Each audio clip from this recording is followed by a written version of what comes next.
Hello, Dorothy's Lockdown Diaries Day 7. I'm going to just talk about India today. I just thought it might be a bit of curiosity for people. As I know a lot of people thinking of going or have been. Certainly, the allure of a motorcycle trip there is quite strong. For me, it was on the route back from Australia, and so I entered it from Nepal in the north, dropped down, and then across, and then back up through Delhi to Manali, did the Manali Leh highway, and then dropped back down to Delhi, and then out to Amritsar. And into Pakistan, and then north from there into China. So India was very much on my way home. It came pretty much exactly mileage wise midway through the trip, and I think that's probably why at the time I had quite a difficult time there. I think the bit in the middle of a trip is always the most tricky because you're as far from home as you are to where you're heading. Also, India obviously is challenging in its own right. It's a big country. It's very hot. It was the height of summer when I arrived there. I also had a lot of issues to resolve in India. I had to try and figure out how I was going to get into Pakistan, and then equally how I was going to get into Iran, or an alternative way around. So I was actually forced to stay in India perhaps longer than I wished, and that's maybe what caused me to lose my mind a little bit in India. But I mean, as you can see from the riding clips, it is such a stunning, challenging, engaging place to ride a motorcycle. I think there were times when the 105cc bike worked perfectly, such as around Delhi and the other urban areas where speed wasn't really of an issue. I mean, you imagine doing that sort of alleyway on a GS 1200, it's just not going to be easy.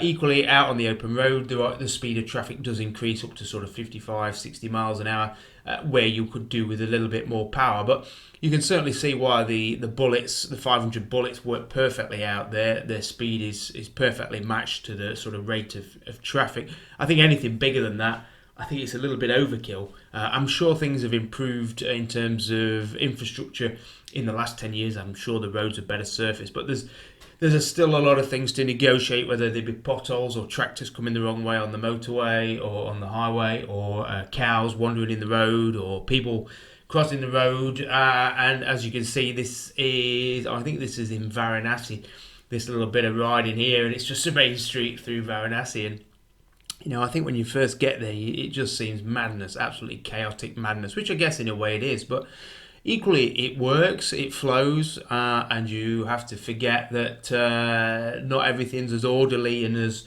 regulated as maybe we're used to here in the UK or other Western nations.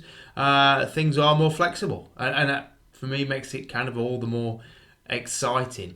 Looking back on reflection for India, I think what really strikes me is the colour of the place. I think it's easy to lose a colour on those videos. It was an old technology point of view camera, a POV one. And so you lose some of the colour, but looking back on the photos, there's so much vibrancy to India. And equally, I think my favourite photos are of the people out there, the people you meet, the people you come across, the people you engage with. And I think it goes back to what I think I said on the day 2 diary, is traveling is people. It is the people you're going to meet and engage with. And obviously in a place like India, not everyone speaks English, which is understandable, and so there is sometimes a limitation as to how much you can engage, but still a lot of communication to be had in just in I don't know, smile, greetings, and interaction. And these were just people I met along the way. Those photos they're from the little shack that I was invited to come and have lunch with somewhere between Varanasi and Agra. And they were just the people who fed me, and they didn't wish for anything in return. And it was just a great exchange.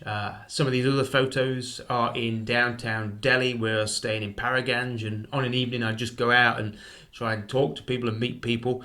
I think there is an awkwardness sometimes with photography of people. I think those photos, and there was one there actually which catches people almost unawares. I don't like that style of photography. I think if you're going to get a photo of someone, it's best to get a photo of someone you've already met, talked to, and engaged with, and they've given approval to the photo. I think there is nothing worse than that photo of the disgruntled local being used in a prop of a tourist's photograph. And I learnt that lesson looking back on some of my photos. I thought, I don't like the way I've objectified that person, because I wouldn't like it doing to me.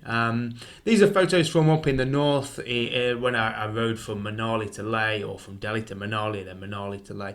This was to check the altitude of the bike, or the capacity to do those altitudes, and it's a great test for any motorcyclist really, and it's very popular as a guided tour destination, doing the Manali to Leh. And there are attempts to tarmac this road. Whether they'll ever succeed given the conditions, who knows. There are suggestions to tunnel underneath it to make the road more passable. Again, that might happen, but then that might keep open the sense of adventure of going over the tops. The bike struggled, I've got to be honest. 7 brake horsepower at 18,000 feet was quite a challenge, but it did it, and that gave me confidence for doing the Karakoram in Pakistan, which was equally enchanting, bewildering, and atmospheric and beautiful. So, yeah, India has certainly got a lot to offer. It's challenging in its own way. It's not to be taken lightly.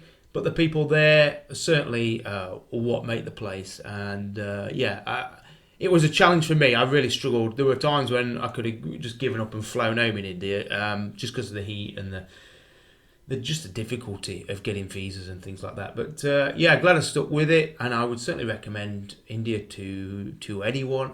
It'd be interesting. I would be keen to go further south or west, more into Rajasthan and the deserts out there, or south, because I hear that's very, very nice as well. So that's it. Dorothy's Lockdown Diaries Day 7. I will probably tomorrow do a piece on finding green lanes in your local area, because I know I've done some videos on riding the 4 bikes that I've got on green lanes, and people always say, how do you find those lanes? And it's tricky but possible. So we'll do that tomorrow. Anybody's got any comments on India, whether you've been or want to go, just share, and let's talk about India. Take it easy. Bye.